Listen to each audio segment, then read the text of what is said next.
तो दोस्तों आज हो गई है 21 नवंबर और जो फटाफट बड़ी खबरें मुख्य समाचार सामने निकल के आ रहे हैं दोस्तों एक एक करके चलेंगे। तमाम बेहद बड़ी खबरें आगे इसी वीडियो में जानेंगे। हर वो जरूरी अपडेट आप तक पहुंचाएंगे जो खबरें जानना आप लोगों के लिए बहुत ही जरूरी है।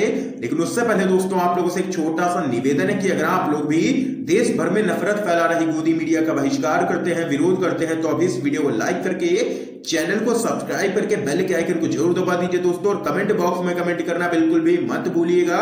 जय हिंद जय भारत। दरअसल दोस्तों पहली बड़ी अपडेट आप लोगों को बताते चले, देश को बांटने के लिए बीजेपी ने गढ़ा है लव जिहाद का शब्द। लव में जिहाद की कोई भी जगह नहीं है, ये यहाँ पर कहना है राजस्थान के मुख्यमंत्री अशोक गहलोत का। आप लोगों को दोस्तों बताते चले, देश में लव जिहाद को लेकर के इस समय चर्चा जोरों पर है। कई राज्य सरकारें इस मुद्दे को लेकर के सक्रिय दिख रही हैं। बीजेपी शासित प्रदेशों में तो लव जिहाद को लेकर सख्त कानून लाने की तैयारी चल रही है। इन राज्यों में मध्य प्रदेश, हरियाणा और उत्तर प्रदेश शामिल हैं। हालांकि ज्यादातर लोग लव को जिहाद से जोड़ने को सही नहीं मानते और बीजेपी सरकारों के द्वारा उठाए जा रहे कदमों को राजनीति से प्रेरित बताते हैं। इसी बीच राजस्थान के मुख्यमंत्री अशोक गहलोत ने लव जिहाद को लेकर के बीजेपी पर जोरदार हमला बोला है। उन्होंने कहा है कि लव जिहाद शब्द बीजेपी की ओर से गढ़ा गया है ताकि देश को बांटा जा सके और सांप्रदायिक सद्भाव को नुकसान पहुंचाया जा सके। दरअसल दोस्तों राजस्थान के सीएम अशोक गहलोत ने ट्वीट कर कहा, लव जिहाद बीजेपी के द्वारा निर्मित शब्द है ताकि देश को बांटा जा सके और सांप्रदायिक सौहार्द को बिगाड़ा जा सके। शादी एक व्यक्तिगत स्वतंत्रता का मामला है, इस पर अंकुश लगाने के लिए कानून लाना पूरी तरह से असंवैधानिक है और यह कानून किसी भी अदालत में टिक नहीं पाएगा। प्यार में जिहाद की कोई भी जगह नहीं है। यह यहाँ पर जोरदार हमला बोला है राजस्थान के मुख्यमंत्री अशोक गहलोत ने बीजेपी पर। इसके साथ ही दोस्तों आइए एक और बड़ी खबर आप लोगों को बताते चले, एनआरसी की दिशा में पहला कदम है एनपीआर। एनआरसी को लेकर के फिर शुरू होगा बवाल, ओवैसी ने दे दिए हैं संकेत। आप लोगों को दोस्तों बताते चले, एआईएम के प्रमुख असदुद्दीन ओवैसी ने राष्ट्रीय जनसंख्या रजिस्टर यानी कि एनपीआर को एनआरसी की दिशा में पहला कदम करार दिया है। उन्होंने कहा कि भारत के गरीबों को इसके लिए मजबूर नहीं करना चाहिए, जिसके परिणाम स्वरूप उन्हें संदिग्ध नागरिक के रूप में चिन्हित किया जा सकता है। उन्होंने ट्वीट किया, एनपीआर एनआरसी की ओर पहला कदम है। भारत के गरीबों को इसके लिए मजबूर नहीं किया जाना चाहिए सरकार की तरफ से, जिसके परिणाम स्वरूप उन्हें संदिग्ध नागरिक के रूप में चिन्हित किया जा सकता है। यदि एनपीआर अनुसूचित को अंतिम रूप दिया जा रहा है तो इसका विरोध करने के कार्यक्रम को भी अंतिम रूप दिया जाएगा। एक रिपोर्ट के अनुसार भारत के रजिस्ट्रार जनरल के कार्यालय ने कहा है कि राष्ट्रीय जनसंख्या रजिस्टर की अनुसूची या प्रश्नावली को अंतिम रूप दिया जा रहा है और जनगणना 2021 के पहले चरण की अपेक्षित तारीख के बारे में जानकारी उपलब्ध नहीं है। इस साल की शुरुआत में ओवैसी ने इसे मुसलमानों का अपमान कहा था और पूछा था कि केंद्र सरकार भारतीय होने का सबूत आखिर क्यों मांग रही है। पिछले साल केंद्रीय मंत्री जी किशन रेड्डी ने स्पष्टीकरण जारी करते हुए कहा था कि दोनों के बीच यानी कि एनपीआर और एनआरसी में कोई भी संबंध नहीं है। लेकिन ओवैसी ने यहाँ पर कहा है कि वो या कोई भी मुसलमान बच्चा नहीं है, वो सब कुछ समझते हैं। एनआरसी की दिशा में पहला कदम है एनपीआर। और यहाँ पर एक बार फिर से ओवैसी ने दे दिए हैं संकेत कि एनआरसी को लेकर के एक बार फिर से बवाल होगा और जबरदस्त तरीके का प्रदर्शन किया जाएगा। ये यहाँ पर ओवैसी ने संकेत दे दिए हैं। इसके साथ ही दोस्तों एक और बड़ी खबर आप लोगों को बताते चले, पीओके पर एयर स्ट्राइक, न्यूज एंकर्स को फेक खबर ट्वीट करना पड़ा है, भारी हुए जबरदस्त तरीके से ट्रोल।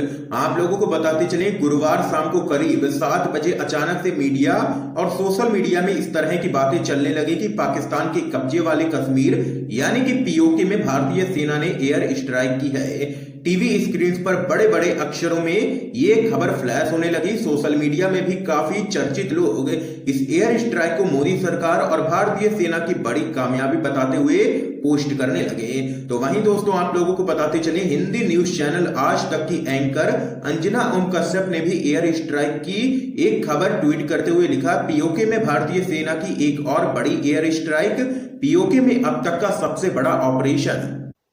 इसके अलावा दीपक चौरसिया, रूबिका लियाकत जैसे तमाम चर्चित न्यूज एंकर्स ने भी इसको लेकर के ट्वीट किया। आप लोगों को आगे बताते चले, चारों तरफ गहमा गहमी बढ़ रही थी कि महज 10 से 15 मिनट में एयर स्ट्राइक की खबरें अफवाह साबित हुई। भारतीय सेना को बयान जारी करना पड़ा कि आज तो लाइन ऑफ कंट्रोल यानी कि एलओसी पर गोली ही नहीं चली। थोड़ी देर के बाद ही सेना ने फिर कहा कि एलओसी पार कर पीओके में सेना की स्ट्राइक की रिपोर्ट्स बिल्कुल ही फेक हैं। तो वहीं सेना के खंडन के बाद मीडिया से ये खबर देखते ही देखते गायब हो गई। कई लोगों ने इस एयर स्ट्राइक पर किए अपने पोस्ट भी डिलीट कर दिए। अंजना ओम कश्यप ने भी अपना ट्वीट यहां पर डिलीट कर दिया, लेकिन तब तक काफी देर हो चुकी थी और जबरदस्त तरीके से गोदी मीडिया के पत्रकार ट्रोल हो रहे हैं सोशल मीडिया पर फेक खबर फैलाने को लेकर के। अब यहाँ पर आप लोग ही बताइए कि अंधभक्ति वाली ये पत्रकारिता है या नहीं। अपनी राय जरूर बताइएगा कमेंट बॉक्स में कमेंट करके। और अगर आप लोग भी नफरत फैला रही, झूठ फैला रही गोदी मीडिया का बहिष्कार करते हैं तो इस वीडियो को लाइक करना बिल्कुल भी मत भूलिएगा। इसके साथ ही दोस्तों एक और बड़ी खबर आप लोगों को बताते चले।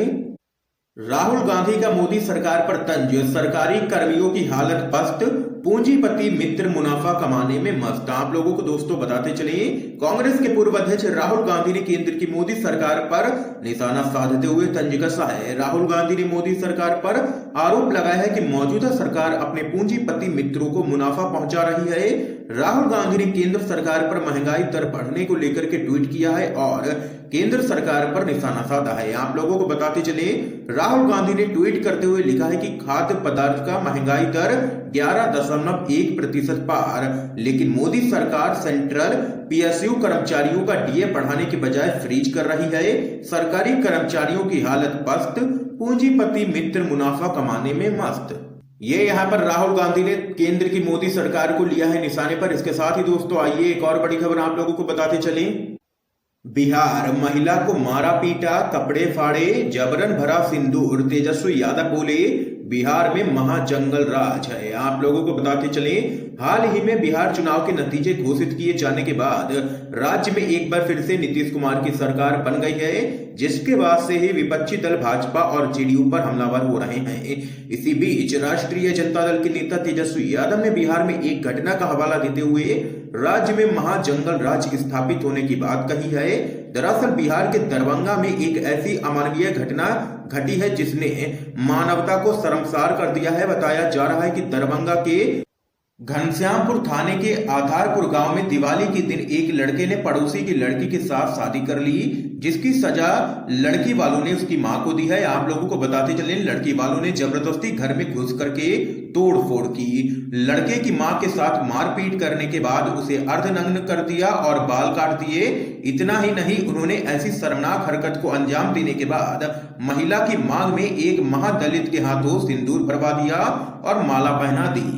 तो वहीं इस पूरे मामले में आरजेडी के नेता तेजस्वी यादव ने नीतीश कुमार पर सीधा हमला बोला है। उन्होंने ट्वीट कर कहा है कि कानून को धता बताने वाली ऐसी घटना पर महाजंगल राज के महाराजा का बयान अपेक्षित है। दरभंगा जिले में 50 वर्षीय महिला अंजू झा के साथ मारपीट और अर्धनग्न कर उसके बाल काट दिए गए, जबरन एक महादलित के हाथों महिला की मांग में सिंदूर भरवा माला पहना दी गई। कानून मौन है क्योंकि यहाँ पर महाजंगल राज कायम है। ये तेजस्वी यादव ने नीतीश कुमार पर जोरदार हमला बोला है इस पूरे मामले में। इसके साथ ही दोस्तों आइए एक और बड़ी खबर सामने निकल के आ रही है, जान लेते हैं। कांग्रेस का आरोप, केंद्र सरकार में अर्थव्यवस्था की बुनियादी समझ का अभाव है। आप लोगों को बताते चले, कांग्रेस ने केंद्र की मोदी सरकार के अधीन आने वाले सार्वजनिक क्षेत्र के उपक्रमों के कर्मचारियों के महंगाई भत्ते में वृद्धि पर रोक लगाने से संबंधित खबर को लेकर केंद्र की मोदी सरकार पर निशाना साधा है। कांग्रेस ने आरोप लगाया है कि सरकार में अर्थव्यवस्था की बुनियादी समझ का काफी अभाव है। पार्टी की प्रवक्ता सुप्रिया श्रीनेत ने यह दावा भी किया है कि सरकार के कुप्रबंधन के कारण समाज का हर वर्ग पहले से ही काफी परेशानी का सामना कर रहा है और अब सरकारी कर्मचारियों को दुर्दशा में धकेला जा रहा है।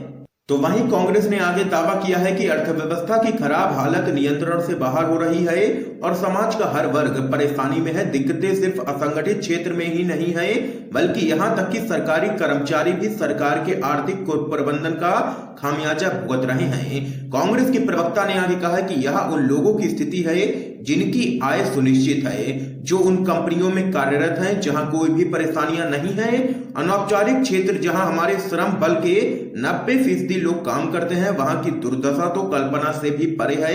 ये यहाँ पर कांग्रेस पार्टी ने घेरा है मोदी सरकार को और कहा है कि केंद्र सरकार में अर्थव्यवस्था की बुनियादी समझ का यहाँ पर अभाव है। इस बीच एक और बड़ी खबर सामने आ रही है दोस्तों। मोदी के सीएम रहते गुजरात ने किया था रहस्यमय निवेश, कनाडाई कंपनी में लगाए 250 करोड़, आज 8 करोड़ रह गई कीमत। आप लोगों को दोस्तों बताते चले, Gujarat state fertilizer and chemical corporation ने कनाडा की एक कंपनी में 250 करोड़ का निवेश क्यों किया? इससे जीएफएफसी को आखिर क्या फायदा हुआ? क्योंकि 2013 में इसने कंपनी के जो शेयर 250 करोड़ में खरीदे, 2020 में उसकी कीमत तो सिर्फ 8 करोड़ रुपए ही रह गई है। यह भी सवाल वाजिब है कि सौदे से किस व्यक्ति को फायदा हुआ? यह सवाल इसलिए कि इस सौदे में शामिल लोगों के साथ एक अजीब सा संयोग जुड़ा है। कनाडा की उस कंपनी के एक स्वतंत्र निदेशक का वही नाम है जो जीएफएफसी के चीफ फाइनेंस ऑफिसर का है। तो वहीं दोस्तों आप लोगों को आगे बताते चले, गुजरात कैडर के रिटायर्ड आईएएस अधिकारी अलेक्जेंडर ल्यूक ने एक लेख में इस निवेश पर सवाल उठाया है। उन्होंने कहा है कि 250 करोड़ रुपए कोई छोटी राशि नहीं है और लोगों को यह जानने का अधिकार है कि इस पैसे को कैसे खर्च किया गया। ये यहाँ पर दोस्तों बेहद बड़ी खबर सामने निकल के आई है। इसके साथ ही एक और बड़ी अपडेट आप लोगों को बताते चलो दोस्तों, कांग्रेस ने राष्ट्रीय सुरक्षा, विदेश और आर्थिक मामलों पर बनाई है समिति। मनमोहन सिंह तीनों समिति में है शामिल। आप लोगों को दोस्तों बताते चले, राष्ट्रीय हित के विभिन्न मुद्दों पर पार्टी की रणनीति को धार देने के लिए कांग्रेस की अध्यक्ष सोनिया गांधी ने 3 कमेटियों का गठन किया है। ये 3 कमेटियां अर्थव्यवस्था, राष्ट्रीय सुरक्षा और विदेश मामलों पर बनाई गई है। पूर्व प्रधानमंत्री डॉक्टर मनमोहन सिंह को तीनों ही कमेटियों में शामिल किया गया है। तीनों कमेटी में कुल 5 सदस्य बनाए गए हैं, जिनमें से एक को समन्वयक बनाया गया है। आप लोगों को दोस्तों बताते चले, आर्थिक मामलों पर गठित कमेटी में डॉक्टर मनमोहन सिंह के अलावा पूर्व वित्त मंत्री पी चिदम्बरम, दिग्विजय सिंह और मल्लिकार्जुन खड़गे होंगे, जबकि जयराम रमेश को इस समिति का समन्वयक बनाया गया है। तो वहीं विदेश मामलों पर बनी कमेटी में भी डॉक्टर मनमोहन सिंह के अलावा शशि थरूर, आनंद शर्मा और सप्तागिरी उलाका और सलमान खुर्शीद को सदस्य बनाया गया है। सलमान खुर्शीद इस कमेटी के समन्वयक होंगे।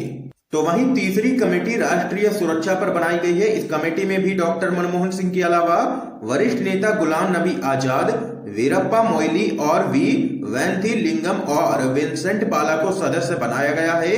ये यहाँ पर दोस्तों आज की तमाम बेहद बड़ी खबरें सामने निकल के आई हैं जो हमने आप लोगों तक पहुंचाई हैं। वीडियो पसंद आया हो तो इस वीडियो को लाइक करके ज्यादा से ज्यादा शेयर कीजिएगा ताकि आप सभी के दोस्त भी इन खबरों को जान सकें, और चैनल को सब्सक्राइब करके बेल के आइकन को जरूर दबा दीजिए दोस्तों। वीडियो देखने के लिए आप सभी दोस्तों का बहुत बहुत धन्यवाद।